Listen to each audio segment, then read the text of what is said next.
हमारे जीवन में अक्सर ऐसा होता है कि हम बहुत जल्दी बोर हो जाते हैं।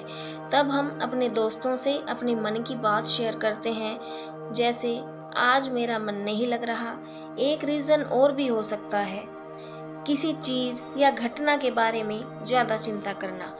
और एक बात यह है कि हमने कभी यह नहीं सोचा है कि जब हम फ्री रहते हैं, अर्थात हमें कोई काम नहीं होता है, तो हमें वह सब चीज़ अच्छी लगती है जो हमने पहले कभी नहीं की होती। इसका मतलब यह है कि हमें कोई नई चीज़ करने का प्रयास करते रहना चाहिए, क्योंकि यह जीवन है। यहाँ सुख और दुख एक साथ होते हैं। हमें हार नहीं माननी चाहिए। हमारा मन बहुत ही चंचल होता है, इसे कंट्रोल करना बहुत ही मुश्किल होता है। हमें अपने मन को कंट्रोल करने का प्रयास करना चाहिए। जिस दिन हम यह बात भली भांति समझ जाते हैं, तो हमें शांति से जीवन व्यतीत कर सकते हैं। हमें हमेशा कुछ नया करने का प्रयास करना चाहिए, तभी हमारा मन हमेशा खुश रह पाएगा। वो चीज़ जो हमारे मन को दुखद लगती है, उन्हें हमें भूल जाना ही बेहतर होता है। इंसान की सबसे बड़ी ताकत उसकी हिम्मत होती है। जिस दिन वह अपनी हिम्मत हार जाता है, वह उसी समय हार जाता है। इसीलिए हम सबको अपने आप पर भरोसा रखना चाहिए, तभी हम सब सफल हो पाएंगे और अपने मन पर काबू कर पाएंगे। दोस्तों, इस बात को गहराई से समझने के लिए मैं आज आपको गौतम बुद्ध की एक कहानी सुनाती हूँ। कहानी को ध्यानपूर्वक सुनिएगा। बहुत समय पहले की बात है। एक बार गौतम बुद्ध जंगल के रास्ते होते हुए भिक्षाटन के लिए जा रहे थे। तभी उन्होंने देखा कि एक पहाड़ की चट्टान पर एक युवक बैठा रो रहा था।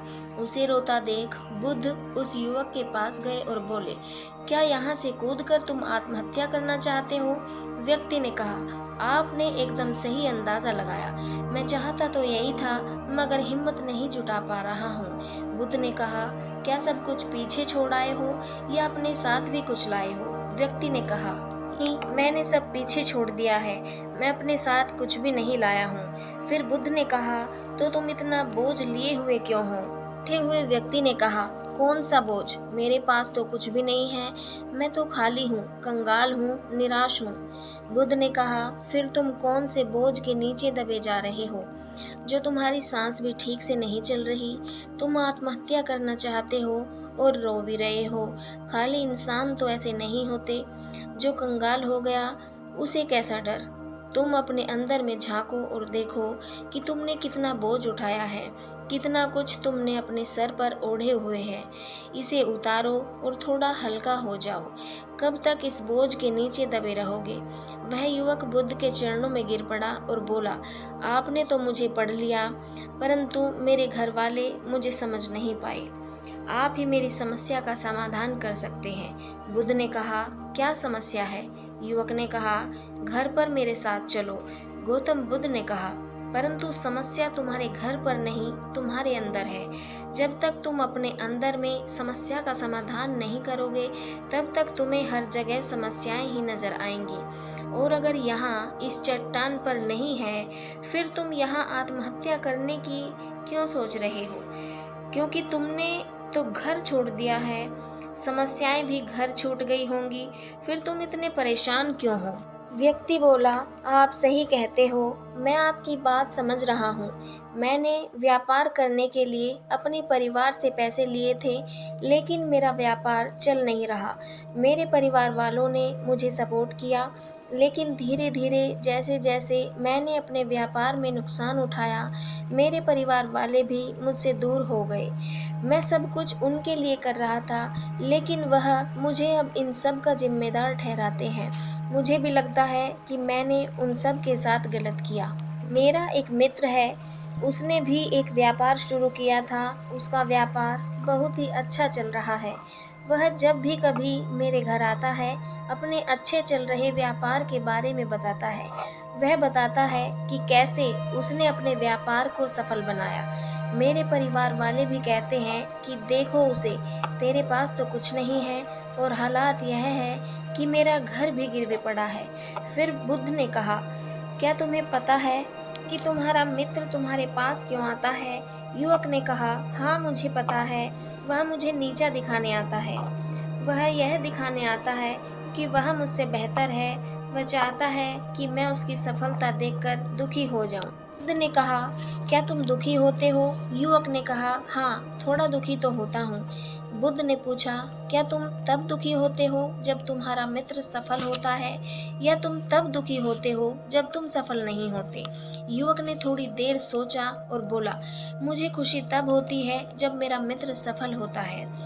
बुद्ध ने कहा कि तुम्हारी खुशी तुम्हारे मित्र के ऊपर निर्भर करती है। तुम्हारा मित्र चाहे तो तुम्हें दुख दे सकता है, और वह चाहे तो तुम्हें सुखी कर सकता है। तुम अब अपने कर्मों से कुछ नहीं कर सकते हो।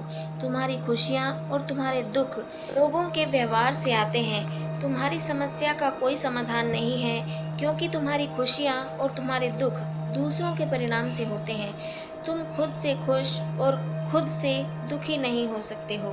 युवक ने कहा, ऐसा नहीं है, मुझे आपसे आशा है। बुद्ध ने कहा, जब हम दूसरों से आशा बांधते हैं तो हम दूसरों पर निर्भर हो जाते हैं। अगर मैं तुम्हें कोई रास्ता नहीं देता तो तुम दुखी रहते। तुम्हें घर बैठे कुछ अनुभव मिल रहे हैं। संघर्ष करो, हार मत मानो, कर्म करते जाओ। बुरे से बुरा वक्त टल जाता है, अच्छे से अच्छा वक्त गुजर जाता है। लेकिन इन दोनों वक्त को देखने के लिए जीवित रहना जरूरी है। और जब तुम्हारा अच्छा वक्त शुरू होगा, तब तुम्हारा मित्र तुम्हें अपनी सफलता की कहानी नहीं बताएगा, वह अपनी असफलताओं की कहानी बताएगा, ताकि तुम सफल ना हो। लेकिन तब भी अपनी ही बुद्धि का प्रयोग करना है। उस समय भी वह तुम्हें दुखी करने आएगा, क्योंकि उसे भी उतना ही मजा आता है तुम्हें दुखी देखने में, जितना तुम्हें आता है उसे दुखी देखने में। युवक ने कहा, आप सही कहते हैं, मेरे जीवन को मैं नहीं चला रहा, दूसरे ही इसमें सुख व दुख भर रहे हैं।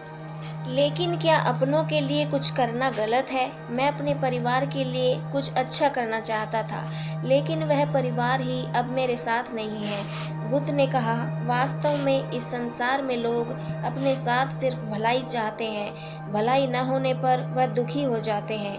हमें लगता है कि सब मतलबी हैं, लेकिन अगर तुम किसी को अपना परिवार मानते हो और उनके लिए कुछ करना भी चाहते हो, तो तुम्हें ऐसा क्यों लगता है कि तुम दूसरों के लिए कर रहे हो? अगर तुम्हें लगता है कि तुम दूसरों के लिए ही कर रहे हो, तो तुम दुखी हो। पर क्या आप मुझे कुछ दे सकते हैं? मेरे जीवन का सबसे बुरा समय आए तो आप मेरे साथ रह सकते हैं? गौतम बुद्ध मुस्कुराए और बोले, ये छोटा सा डब्बा मैं तुम्हें देता हूँ, इसे हमेशा अपने पास रखना। इसमें एक ऐसा रहस्य छुपा है जो तुम्हें सबसे बड़े दुख से बाहर निकाल सकता है। लेकिन इसे तभी खोलना जब तुम्हें लगे कि सब बेकार है, मेरे बोल भी बेकार हैं, ये दुनिया भी बेकार है, और यहाँ रहना भी बेकार है। वह युवक उस डब्बे को लेकर चला गया। उसने गौतम बुद्ध की बातों को प्राप्त किया और अपना व्यापार करना शुरू किया। उसका व्यापार अच्छी तरह चला और उसका जीवन अच्छी तरह चल रहा था। परिवार वाले भी उसके साथ आ गए थे। अब वह जो कुछ भी कर रहा था, सब अपने लिए ही कर रहा था। भूतकाल की चिंता भी वह छोड़ चुका था, भविष्य की चिंता भी वह नहीं करता था। वर्तमान को सुधारने में लगा रहता था। लेकिन वक्त बदलता है, अच्छा समय हमेशा नहीं रहता, बुरा वक्त भी हमेशा नहीं रहता। उसका अच्छा वक्त समाप्त हो गया। उसका घर तबाह हो गया, व्यापार तबाह हो गया। उसको अपने परिवार के साथ वहां से भागना पड़ा। उसके पास खाने के लिए पैसे भी नहीं थे। से उसके माता पिता की भी मृत्यु हो चुकी थी। बस वह अपनी पत्नी, अपने 2 बच्चों और अपने छोटे भाई के साथ यहाँ वहाँ भटकता रहता था। उसके बच्चे बीमार थे, उसको पैसों की आवश्यकता थी। वास्तव में उसके पास कुछ भी नहीं था। तब उसे लगा कि सब व्यर्थ है, उसका जीवन व्यर्थ है, इस पृथ्वी पर सब कुछ व्यर्थ है। जो बातें गौतम बुद्ध ने कही थी, सब व्यर्थ हैं, इसका कोई मतलब नहीं है। अंततः जीवन समाप्त होता है, तो फिर जीवित रहकर क्या फायदा? जब वह यह सब सोच रहा था, तब उसकी नज़र उस छोटे से डब्बे पर पड़ी जो उसको गौतम बुद्ध ने दिया था। उसने उसे खोला। उसमें एक पर्ची थी जिस पर सब कुछ लिखा था। उसने उसे पढ़ा और जोर से हंसने लगा। उस पर्ची पर लिखा था कि यह वक्त भी गुजर जाएगा। उस डब्बे में एक सोने का सिक्का था जिससे उसने अपनी जिंदगी की शुरुआत की और बहुत कम समय में सफलता प्राप्त की। दोस्तों, हो सकता है कि आपके पास वह सोने का सिक्का न हो, लेकिन हिम्मत तो ज़रूर है। हमें बुरे समय में हिम्मत नहीं खोनी चाहिए, बल्कि समस्याओं का डटकर सामना करना चाहिए। कुछ न कुछ हासिल कर ही लेंगे। यह कहानी आपको कैसी लगी, हमें कमेंट बॉक्स में कमेंट करके ज़रूर बताइए। वीडियो पसंद आए तो लाइक करें, दोस्तों के पास शेयर करें और रोज़ाना इसी तरह से वीडियो देखने के लिए चैनल को सब्सक्राइब करें। नमो बुद्धाय।